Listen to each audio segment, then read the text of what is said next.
Your management style is too rigid for our company culture, Isabella Rossi declared, her voice sharp across the polished conference table. Not in a private office, not after a performance review, but right there in the Monday morning management meeting. Every department head was watching. My name is Michael Vance, 47 years old. For the last 7 years, I was the operations director at Apex Dynamics, until about 5 minutes ago. I simply nodded, closed my laptop, and said, "Understood." Isabella had been president for a mere 8 weeks, brought in by investors eager for synergistic alignment and a quick flip. She wore immaculate suits and hadn't once set foot on our manufacturing floor. I cleared my office quickly, packing 7 years of meticulous work, vendor contacts, pricing architectures, the invisible framework that took revenue from $5 million to $12 million annually. "This isn't personal, Michael," Isabella said softly at my door. "We just need a more collaborative approach." I didn't argue. The numbers spoke, but she wasn't listening. She didn't understand that rigid meant reliable, that my outdated methods kept us afloat when others sank. If you want to hear how this unfolds, make sure you subscribe to Life Stories. 7 years ago, Apex Dynamics was barely surviving in an old warehouse down by the riverfront. Their core product, specialized industrial automation parts, was innovative, but their delivery was a mess. The owner back then, George Miller, was brilliant with machines, but lost when it came to logistics. "I need someone to fix this supply chain disaster," George had told me in my interview, gesturing wildly at a whiteboard scrawled with delays and budget bleeds. "You Army guys get systems. Make it work, and I'll make it worth your while." 15 years as a logistics officer taught me how to build reliability, not by squeezing vendors. That's a short-term play with long-term costs, but by fostering partnerships, creating mutual dependency where everyone benefited. That first year, I practically lived on the road. I visited every single critical supplier, not just their front office, but their shop floors. I learned their strengths, their bottlenecks, their ambitions. Some were small, family-run outfits in quiet Rust Belt towns. Others were divisions of huge corporations where knowing the right plant manager personally meant your orders got priority during shortages. I learned their business, remembered their kids' names, shook hands firmly, and meant it. By year 3, Apex had the most resilient supply network in the region. While competitors halted production lines, crippled by part shortages during the big supply chain crunch, we kept humming. Our on-time delivery rate hit nearly 99%. Customer retention soared above 90%. George saw the value immediately. "Whatever magic you're working with these suppliers, Michael, keep doing it," he'd say during our monthly reviews.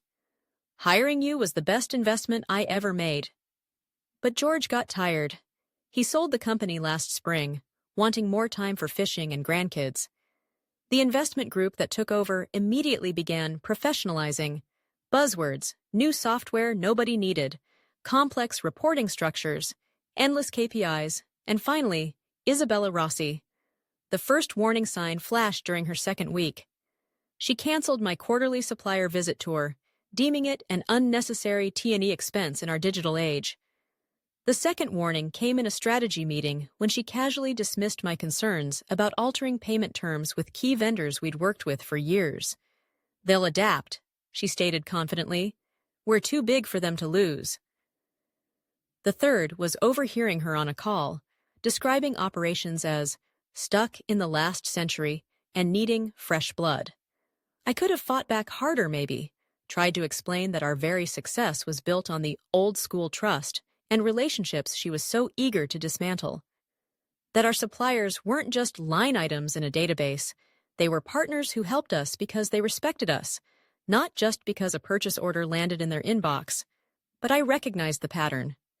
New leadership always wants to make its mark, often by fixing what isn't broken. So, quietly, I started making copies.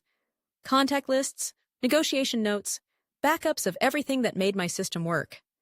When the axe finally fell in that conference room, the only real surprise was that she did it in public.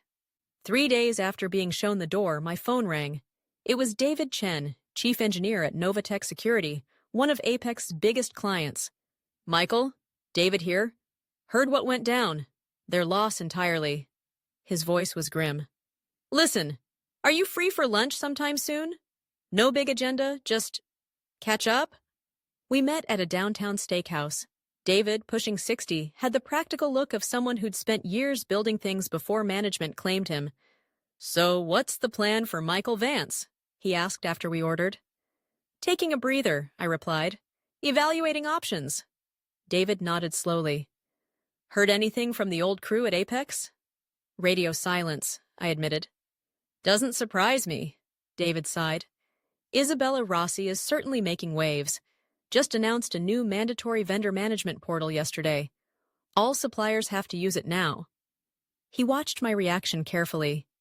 You didn't set that up before you left, did you? No, I said. All our key vendor relationships were personal. Direct lines. Real people solving real problems, not filling out forms. That's what I thought. David leaned in slightly. Look, Michael, I'll be blunt. We're already seeing hiccups with Apex deliveries. Nothing catastrophic yet, but the yellow flags are waving. Your replacement is some fresh MBA grad who keeps talking about strategic procurement initiatives, but probably couldn't tell a grade 5 from a grade 8 fastener if his bonus depended on it. I took a slow sip of water. It was happening even faster than I'd anticipated. Not your circus anymore, I know, David continued. But here's something that might be. Horizon Labs is looking for someone to completely overhaul their operations. Their CEO, Olivia Hayes, is an old colleague of mine. Smart, driven. When I heard Apex let you go, I might have mentioned your name. I appreciate that, David. She wants to meet you, he pressed. They're growing fast, expanding into new markets, and their current operational infrastructure can't keep pace. Sound familiar? It did. It sounded exactly like Apex Dynamics 7 years ago. As we were wrapping up lunch, my phone buzzed again. A text message from George Miller, my old boss. Just heard. What in the blazes were they thinking? Call me when you get a chance. Driving home, a different feeling began to settle in. The initial sting of the firing was fading, replaced by something colder, more analytical. Isabella hadn't just underestimated me. She'd fundamentally misunderstood the very foundation of the company's success. She assumed the systems I built were just processes on paper, easily transferable. She believed relationships painstakingly built over years could be digitized and managed through impersonal software portals and standardized emails. She thought suppliers would just stick around out of habit, or because Apex was a big name. She had no idea that I'd deliberately structured every major supplier contract to require personal renegotiation annually. No automatic renewals, no boilerplate terms. Each agreement was customized, refined year after year, with me as the named point of contact. It wasn't sabotage. It was just good practice. Personal accountability built right into the core of my system, her system now, and she had just removed the key. 2 weeks after that lunch with David, I accepted the position of Chief Operations Officer at Horizon Labs. They manufactured high-precision laboratory equipment, a different field from Apex, but facing remarkably similar supply chain growing pains. Olivia Hayes, the CEO, didn't mince words. We need the kind of stability and reliability you built at Apex, she said during the final interview. Our growth is fantastic, but our infrastructure is buckling. Fix it, Michael, and there's significant equity on the table for you. She gave me complete autonomy. My first days were spent walking the Horizon production floor, talking not just to managers, but to the line workers, the shipping clerks, the receiving team, getting the unvarnished truth about where the real problems lay. By the end of the first week, the critical weaknesses were clear. Erratic component deliveries, inconsistent quality from several key suppliers, and bloated, inefficient inventory management. That Friday afternoon, my personal cell phone rang. Isabella Rossi's name flashed on the screen. I let it go straight to voicemail. Her message was brief, polite, but underscored with tension. Michael, hope you're doing well. We seem to be encountering some friction with the supplier transitions. Wondering if you might be available for a brief, compensated consultation? I deleted the message without calling back. Monday morning, an email flagged as urgent arrived via Horizon's general contact form, forwarded by my new assistant. Sender: Isabella Rossi, President, Apex Dynamics. I deleted it without opening. By Wednesday, she was calling my personal number every couple of hours. I blocked her number. Thursday afternoon, Isabella Rossi physically appeared in the reception area of Horizon Labs. "Mr. Vance is in meetings all day," our receptionist informed her, calmly following the standing instructions I'd left for any visitors from Apex Dynamics. "Tell him it's urgent," Isabella insisted, her voice tight. "We have a major production shutdown looming that's about to cost us millions." Through the security camera feed in my office, I watched her wait for 30 minutes, her usually perfect composure fraying at the edges, before she finally turned and left. That evening, I got a detailed email from Mark Riley, my capable former assistant back at Apex. We'd kept in touch discreetly. "Absolute chaos here," he wrote. "Summit Machining just slapped a 15% price increase on their new contract quote. Keystone Parts pushed all their delivery dates out by 6 weeks. 3 other critical vendors are suddenly reporting unforeseen capacity constraints that mysteriously only seem to affect Apex orders. Isabella's called 4 emergency management meetings this week alone. Nobody knows what to do." I hadn't lifted a finger, hadn't made a single call to any of those vendors. I didn't need to. They'd seen how Apex treated someone who had treated them fairly for years, and they drew their own conclusions about the new leadership's reliability and respect. Some of these supplier relationships went back years, spanning multiple companies I'd worked for. They knew who kept their word. The next morning, George Miller called. "The board is starting to get nervous, Michael," he said, his voice heavy. "Isabella is blaming vendor hostility for all the production nightmares. Apparently, you poisoned the well on your way out." "George, I've had 0 contact with any Apex vendor since the day I left," I replied, and it was the absolute truth. "I believe you," he sighed, "but she's spinning quite the tale.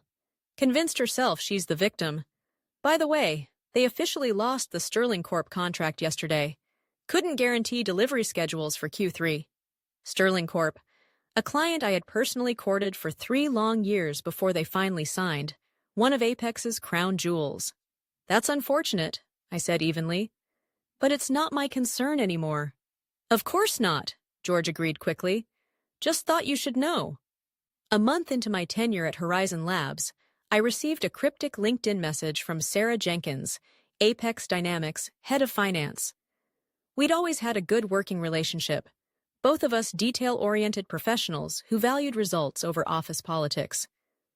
"Can we meet?" was all it said. We chose a neutral coffee shop midway between our offices. Sarah looked utterly drained, the kind of deep-seated exhaustion that comes from fighting losing battles day after day. "They're pinning everything on you," she said flatly after the barista left our table. "The vendor blow-ups, the production stoppages, the lost contracts. Isabella has constructed this entire narrative where you're the saboteur who crippled the company out of spite." I slowly stirred my coffee. That would imply a level of planning I simply didn't have time for, given my 10-minute notice period. "I know that," Sarah said, leaning closer. "But here's what you probably don't know." She lowered her voice instinctively.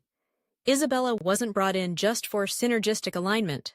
She was hired specifically to slash costs to the bone and pretty up the books for a quick acquisition. The investment group wants to flip Apex within 18 months. They need to show manufactured margins of at least 20% consistently. Apex was already profitable, I pointed out. Solid single-digit margins, built sustainably. "Not profitable enough for them," Sarah countered. "Your vendor contracts were a major obstacle. They were too fair.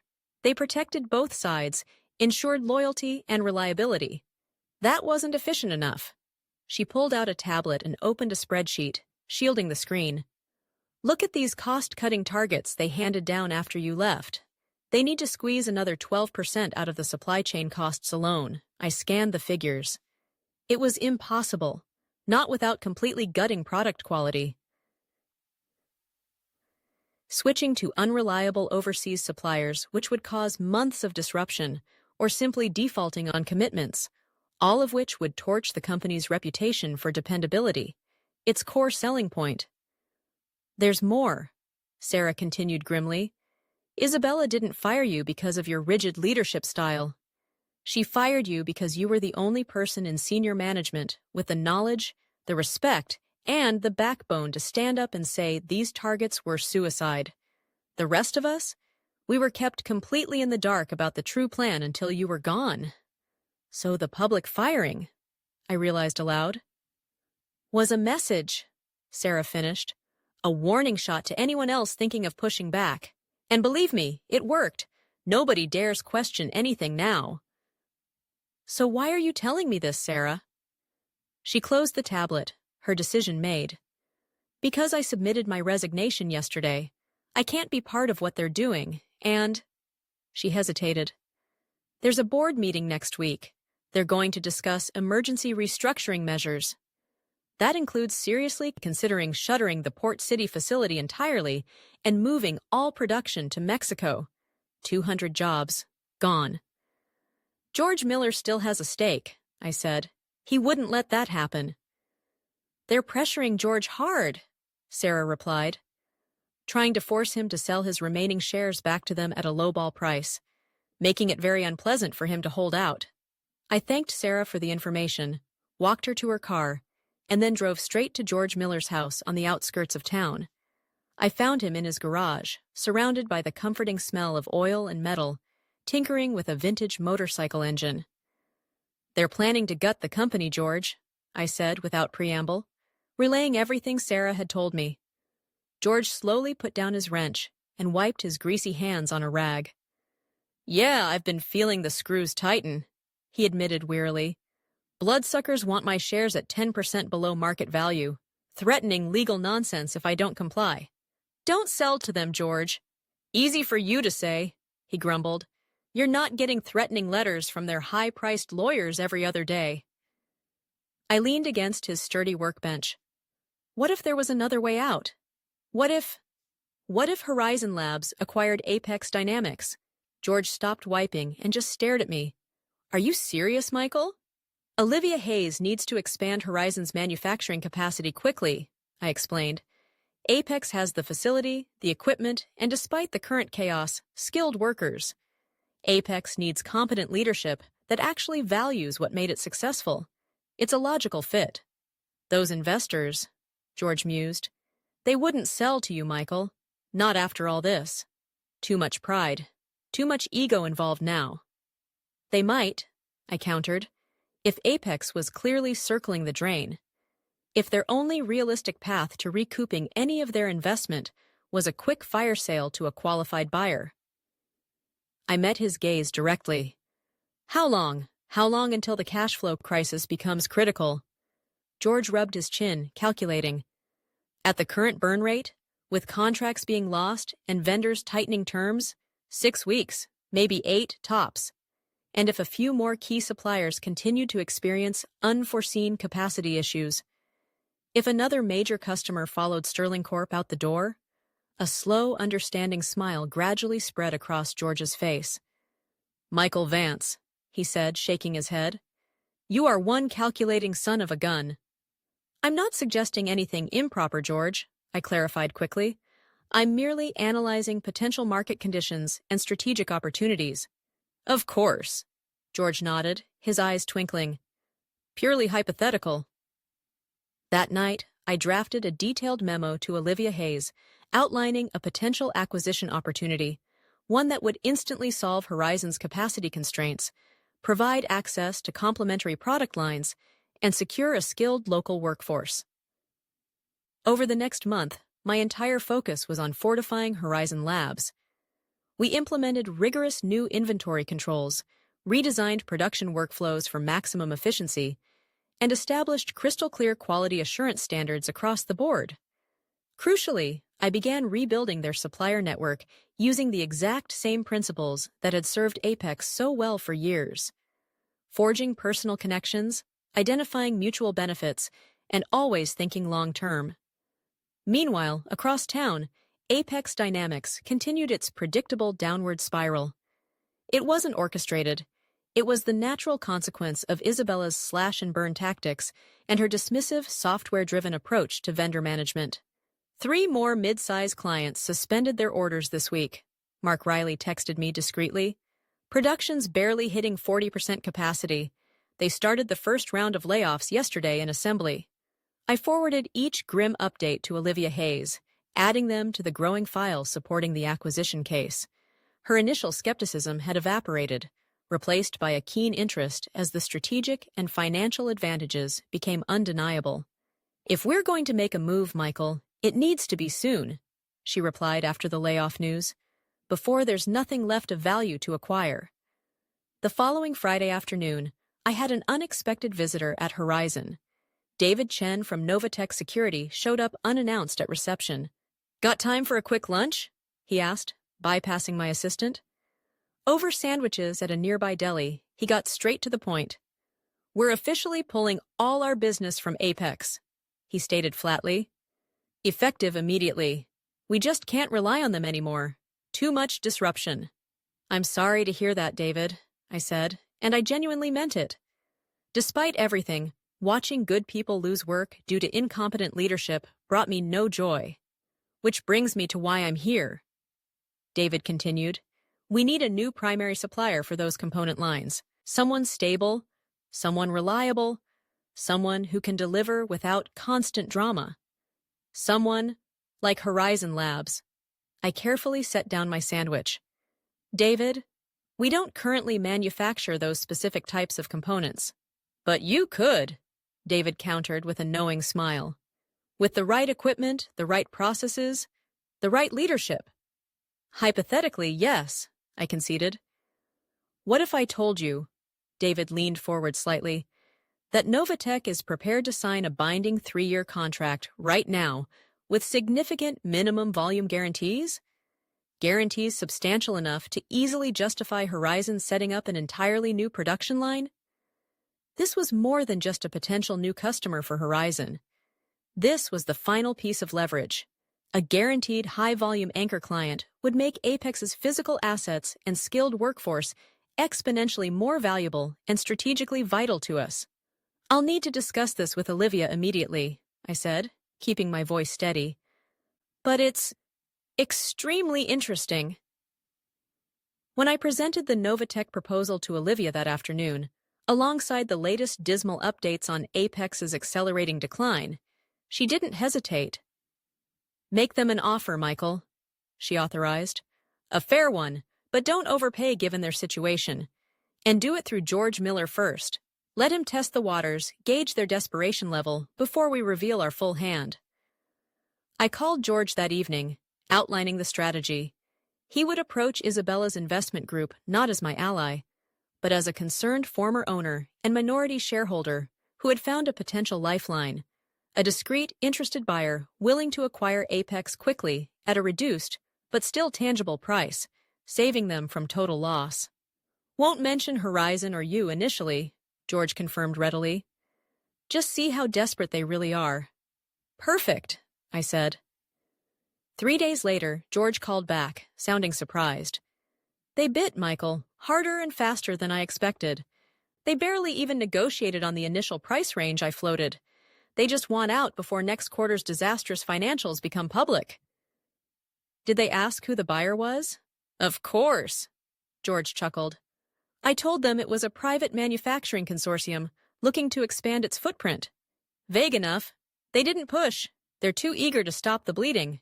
Events moved rapidly after that. Olivia formally assembled Horizon's acquisition team, with me providing granular detail on Apex's operational assets, latent capabilities, and salvageable strengths. We carefully structured the deal to prioritize retaining the maximum number of Apex employees, skilled people I knew personally, whose livelihoods had been jeopardized by Isabella's arrogance. 2 weeks later, with the preliminary sale agreement signed by the investors, it was time. Time to reveal Horizon Labs as the acquiring entity, and me as the architect of the rescue. The final signing meeting was scheduled for Monday morning, back at Apex Dynamics headquarters. exactly 3 months to the day after my public dismissal in that same building. I chose my suit carefully that morning. Not a power suit to impress Isabella, but a respectful one. This wasn't about revenge. It was about restoration. I walked into the familiar Apex conference room at precisely 9:00 a.m., followed closely by Olivia Hayes and our legal counsel. The look on Isabella Rossi's face when she saw me, a mixture of disbelief, confusion, and dawning horror, was worth every single sleepless night I'd endured over the past 3 months. "What is the meaning of this?" she demanded, her eyes darting from me to George, then to her investors seated opposite. "Mr. Vance is here representing the acquiring company," George explained calmly. Isabella shot to her feet. "This is outrageous! A joke! We are absolutely not selling this company to him." The lead investor, a pallid man named Jeffrey Pearson, cleared his throat, avoiding Isabella's glare. "The preliminary agreement has been signed, Isabella. Horizon Labs is acquiring Apex Dynamics assets, effective upon closing. Mr. Vance will be overseeing the operational integration." "You can't do this!" "Us," she insisted, her voice rising. "He's the reason we're in this mess. He sabotaged our vendor relationships." I remained standing, hands clasped calmly behind my back. "Isabella, I have not contacted a single Apex vendor, supplier, or customer since the morning of my departure. I would be more than happy to provide verified phone records, email logs, and sworn affidavits confirming that fact." "Then how do you explain—" "What you and Apex have been experiencing," I interrupted, keeping my voice level and devoid of malice, "is simply the natural, predictable consequence of treating vital business relationships as mere transactions. It's the result of assuming that loyalty can be mandated by software, rather than earned through mutual respect and trust. Those vendors didn't need me to tell them how little you valued their partnership. Your actions communicated that quite clearly." Olivia Hayes stepped forward then, smoothly taking control. "We're here today to finalize the acquisition terms. Horizon Labs will assume majority ownership, with Mr. Miller retaining his current equity stake. We intend to keep the Apex Dynamics brand for its product lines and retain as many employees as the integrated operations can sustainably support." Isabella looked desperately towards Jeffrey Pearson and the other investors, searching for support, for any sign they would back her. She found none. Their faces were blank masks of financial relief. They were cutting their losses, and she was now just another liability to be discarded. "What about me?"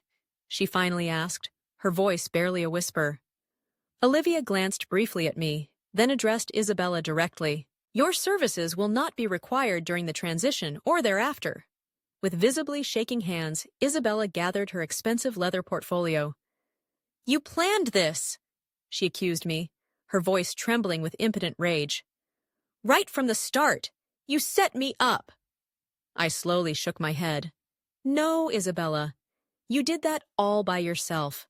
The moment you decided relationships didn't matter, the moment you dismissed 7 years of proven success without even trying to understand why it worked." She turned and walked out of the room without another word. The investors remained, suddenly all business, eager to sign the documents that would salvage something from their failing venture. I felt no surge of triumph, no vindictive pleasure, just a quiet, profound sense of certainty that balance had been restored. 6 months later, I stood on the humming manufacturing floor of the newly integrated Horizon Apex operation. We'd managed to keep 185 of the original 200 Apex jobs. Administrative functions were consolidated, production capabilities expanded, and cross-training was underway. Most importantly, the supplier relationships, the bedrock of the old Apex's success, were being meticulously rebuilt. It required time, transparency, honestly explaining our long-term vision, honoring past commitments where possible, and forging new agreements based, once again, on mutual benefit and respect. The combined company was already on track to hit $20 million in annual revenue, nearly double Apex's peak under my previous tenure. Olivia had been true to her word regarding equity, making me a minority owner with real skin in the game. As I finished my daily walkthrough, Mark Riley, now the overall production manager for the integrated facility, approached me with a tablet. "Good news, Michael," he reported with a grin. "Summit Machining just confirmed the accelerated delivery schedule for next quarter, and Keystone Parts formally agreed to the new collaborative quality improvement program. Their VP specifically said they appreciate the return to the old way of doing business, meaning talking to people." "Excellent," I said. "Schedule visits to both of them next month. I want to see the improvements firsthand. Thank them personally." Mark nodded, making a note. "By the way," he asked casually, "heard anything about what happened to Isabella?" "Oitski, last I heard, consulting for some private equity firm out east," I replied. "Think she learned anything from all this?" I considered his question, watching the seamless flow of workers assembling intricate lab equipment alongside robust robotic components, the synergy Isabella had talked about, but never understood how to achieve. "Probably not the right lesson," I answered finally. "People rarely do." That evening, I stayed late, reviewing blueprints for our next planned expansion. George Miller stopped by my office doorway on his way out, decked out in fishing gear for the weekend. "Well, you proved your point, Michael," he said, leaning against the frame. "Built it all back, bigger and better than before." "It wasn't about proving a point, George," I said, looking up from the plans. George just smiled knowingly. "Sure, Michael. Whatever helps you sleep at night." After he left, I turned back to the blueprints, but my mind briefly drifted back to that uncertain afternoon months ago, sitting by the river, watching the barges fight the current. Sometimes, just going with the flow isn't the answer. Sometimes you have to push back against the tide. Not with loud anger or petty vengeance, but with quiet competence and unwavering determination. I hadn't set out to destroy Isabella Rossi or to conquer Apex Dynamics. I had simply refused to stand by and let years of hard work, dedication, and valuable relationships be carelessly dismantled by someone who couldn't or wouldn't see their true worth. And perhaps, in the end, that was revenge enough. Thank you for watching this story on Life Stories 1. If you found Michael's journey compelling and want to hear more tales of resilience, strategy, and life's unexpected turns, please hit that subscribe button and turn on notifications. We appreciate your support.